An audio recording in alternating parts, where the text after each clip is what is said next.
Hello everybody, it's George from Ireland, so welcome back to my channel. And in this video I'm commenting on the Philip Schofield furore. So first of all, who is Philip Schofield? He's a 61-year-old British television presenter. So he moved to New Zealand shortly after he reached man's estate. He was a television presenter there. I think in the 80s he came back to the United Kingdom and he made his name as a musician. Not a musician, what we're talking about, a magician. I don't think he's musical at all. And in the early 90s, he was a star. I remember watching him when I was little. What else did he do? Yeah, he was on Going Live, presented various TV programs, got married fairly young. He had two daughters. So he was one of Britain's most bankable names as a presenter.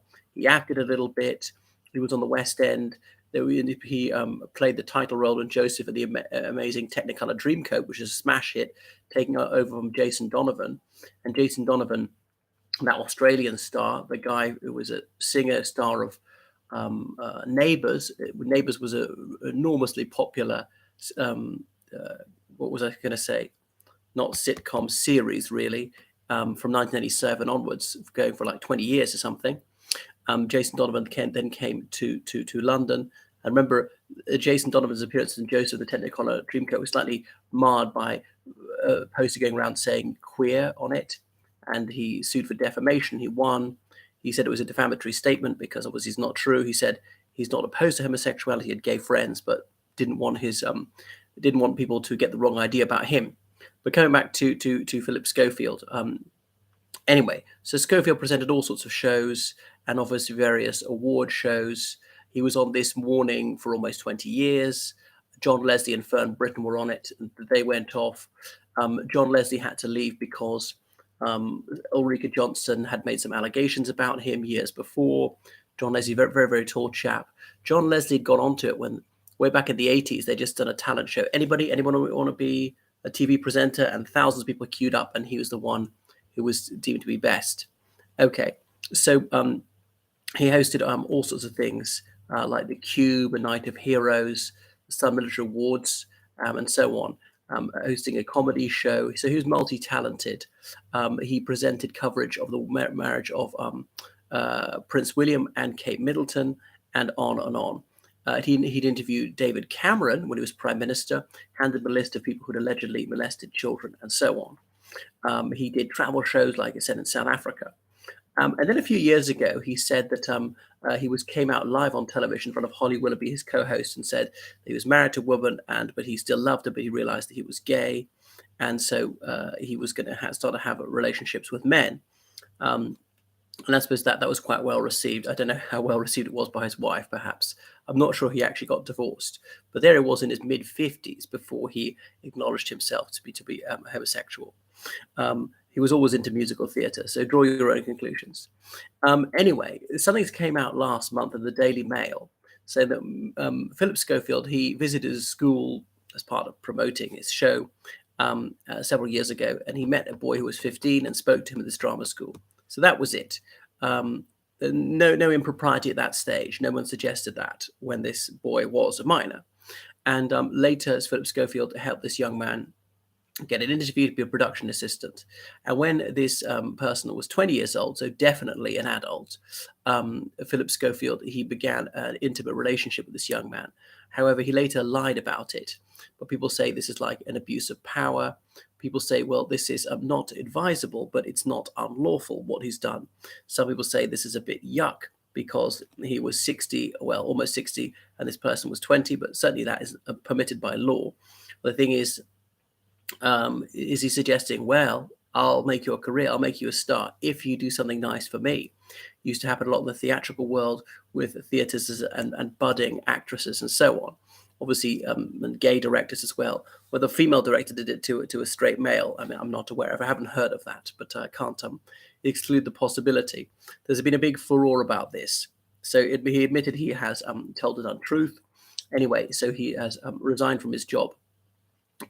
So Holly Willoughby was a co-host for several years. She said she was deeply upset that Schofield had deceived her about these rumors. So a talent agency, YMU, had Philip Schofield as ambassador for a very long time, and they dropped him. The Prince's Trust has been sent up by King Charles. The Prince of Wales said he wouldn't have him as ambassador any longer, so he is disgraced. So it seems his media career is over. I think what he did, was it really that bad? Because no one suggests he broke the law. No one suggests he ever had any physical intimacy to this person. So this person turned 20, even if you think it's a trifle unethical. Some people, such as the gay rights activist Peter Tatchell, said it's all about homophobia. Had a straight male, who's in his 50s, had a relationship with a female who was 20, nobody would bat an eyelid. And in fact, this sort of thing happens all the time.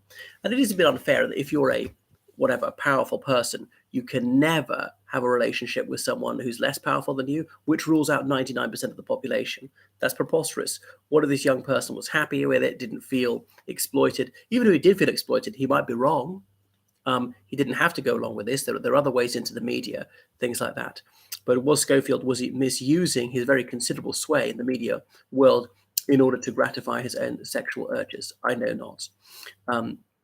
Anyway, he said Schofield has defended himself, saying that he told an untruth not because he wanted to save his own position on This Morning, but rather he wanted to prevent this young person's privacy being violated.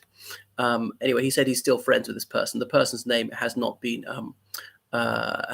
revealed. So that's it. So he say that he's ruined, his career is over, and he's deeply disgraced. He said that his daughters have kept him going, otherwise he would have ended his own life. Well, I mean, I do feel quite sorry for Philip Schofield. Imagine this, all the newspapers screaming at you saying, oh, you're so evil and revolting. But he does have a few defenders in the media. But he's a man of considerable gifts. He's certainly got affability on his side, but surely he could be given another chance and do something else. I mean, he got into a bit of trouble last year because when people were going to see the lying in state of Her late Majesty Elizabeth of that name II at Westminster Hall, Schofield went from the press gallery and he did not queue up like other people. Where some celebrities like David Beckham, they queued for hours and hours to get in. So he's done all sorts of things. He's done a TV marathon to raise money for charity. He's been on Loose Women, that women's talk show, many times. And yes, they do have women on the talk show occasionally. So there are all sorts of good things he's done over the time. Okay, but there are other people who've criticized him. For example, when he handed that list to David Cameron live on air of 5 people who it was rumored to had committed crimes against children, Jonathan Dimbleby, the veteran broadcaster, said that this was a cretinous thing to do. And he shouldn't have done this. There were complaints about that. And one of those who accused his name circulated was Lord McAlpine, who was later completely exonerated, and a compensation of £125,000 had to be paid for that. So that is Philip Schofield. I suspect we haven't heard the last of him. I think there probably is some rehabilitation several years off. Thank you so much for watching my channel. Please subscribe on Patreon, donate on PayPal, georgecallahan79@gmail.com. Goodbye.